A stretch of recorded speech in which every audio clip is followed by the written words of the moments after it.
आपको पता है मेंटली स्ट्रांग होना किसे कहते हैं? 1914 में थॉमस अल्वा एडिसन की फैक्ट्री पूरी तरह जल के बर्बाद हो गई। आग इतनी बुरी तरह लगी थी कि कुछ भी नहीं बचा। उन्हें 23 मिलियन यूएस डॉलर्स का नुकसान हुआ था और एक प्रोटोटाइप जिस पर वो सालों से काम कर रहे थे वो भी जलकर बर्बाद हो गया। इस पूरी सिचुएशन को जानने के बाद थॉमस अल्वा एडिसन ने जिस तरीके से रिएक्ट किया उसे कहते हैं मेंटल टफनेस। पता है उन्होंने क्या कहा? उन्होंने कहा, थैंक गॉड अभी तक मैं जितनी भी मिस्टेक्स कर रहा था वो सारी जलकर खत्म हो गई हैं। अच्छा है, अब मैं एक फ्रेश शुरुआत कर पाऊंगा। एक मेंटली टफ इंसान की ये बहुत बड़ी क्वालिटी होती है कि वो बुरे से बुरे वक्त में भी अपने आप को संभालना जानता है और एक पॉजिटिव अप्रोच रखता है।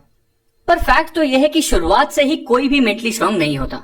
जैसे अच्छी डाइट और रेगुलर एक्सरसाइज आपको फिजिकली स्ट्रांग बना देती है, वैसे ही कुछ हैबिट्स होती हैं जो एक मेंटली वीक इंसान को भी मेंटली स्ट्रांग बना देती हैं। और आज इस वीडियो में हम मेंटली स्ट्रांग लोगों की कुछ हैबिट्स के बारे में बात करने वाले हैं। So let's start. पहली हैबिट है एम्ब्रेसिंग चेंज। ईगल इकलौता ऐसा पक्षी होता है जो 70 साल की उम्र तक जिंदा रह सकता है। पर इस उम्र तक जिंदा रहने के लिए हर ईगल को एक बहुत मुश्किल डिसीजन लेना पड़ता है, क्योंकि 40 साल तक जिंदा रहने के बाद एक ईगल के पंजे इस लायक नहीं रहते कि वो उन पंजों से कोई शिकार आसानी से कर पाए। उसके पंजे कमजोर हो जाते हैं और इतने लचीले भी नहीं रहते। और तो और उसकी तीखी और लंबी चोंच भी काफी मुड़ जाती है और उसके पंख इतने मोटे हो जाते हैं कि उड़ान भरना भी मुश्किल हो जाता है। और 40 साल की उम्र में यही वो टाइम होता है जब एक ईगल के पास सिर्फ 2 ही ऑप्शंस होते हैं। पहला, या तो वो इसी तरह मर जाए, दूसरा कि वो एक बहुत ही पेनफुल से चेंज के प्रोसेस को एक्सेप्ट कर ले।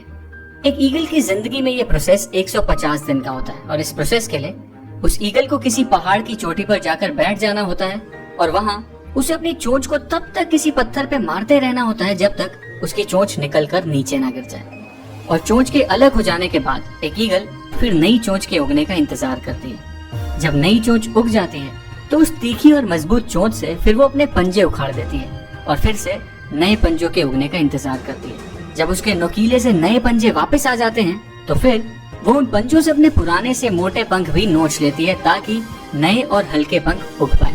और फाइनली इन बेहद दर्द भरे 150 दिनों के बाद एक ईगल अपनी नई जिंदगी की एक नई उड़ान भरती है एंड अपनी जिंदगी के बचे हुए 30 साल जीना शुरू करती है। मतलब सर्वाइवल के लिए और जिंदगी को जीने के लिए एक दर्द भरे चेंज को एक्सेप्ट करना ही पड़ता है। और याद रखो, जब बारिश होती है ना तो सारे पक्षी बचने का कोई ना कोई ठिकाना ढूंढते हैं, पर इकलौता ईगल ऐसा पक्षी होता है जो बारिश से बचने की कोशिश करने के बजाय बादलों के ऊपर उड़ने की औकात रखता है। इसलिए एक मेंटली स्ट्रांग इंसान भी हर मुश्किल चेंज को एम्ब्रेस करता है और उसे एक्सेप्ट करके उस चेन से गुजर कर खुद को मजबूत बनाता है, चेन से घबराता नहीं है।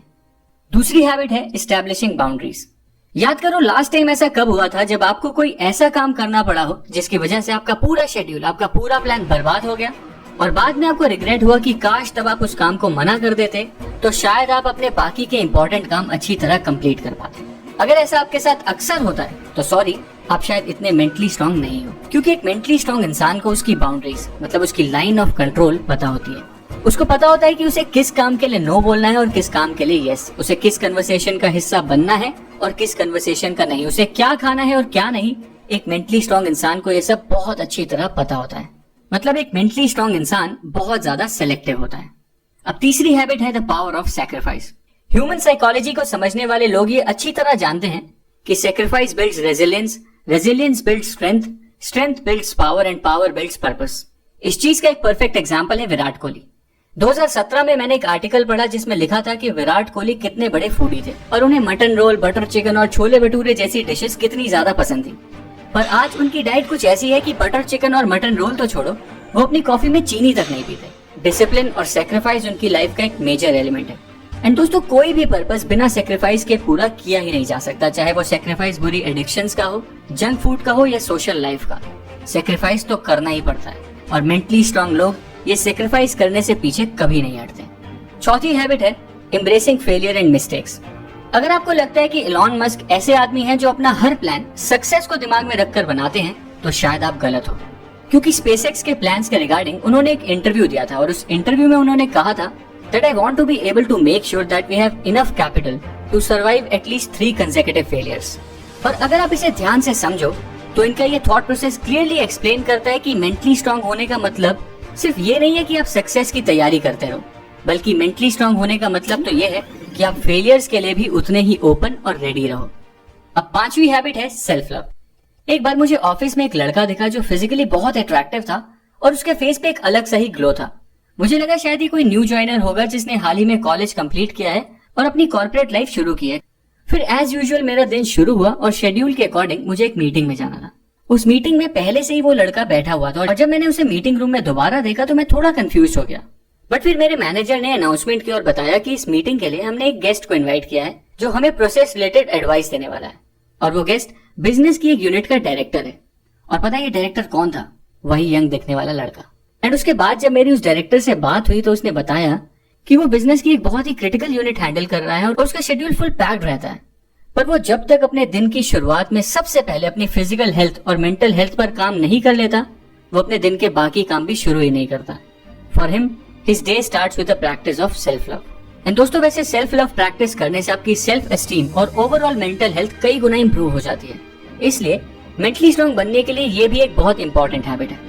सो दोस्तों, ये थी कुछ 5 क्वालिटीज जो मेंटली स्ट्रांग लोगों में अक्सर देखी जाती हैं। और अगर आप भी मेंटली स्ट्रांग बनना चाहते हो तो आपको भी अपने माइंडसेट को कुछ ऐसा ही बनाना पड़ेगा। अगर आपको मेरी इस वीडियो का कंटेंट पसंद आया तो इस वीडियो को लाइक करना, मेरे चैनल को सब्सक्राइब करना और बेल आइकन दबाना फ्यूचर वीडियो अपडेट्स के लिए। Thank you.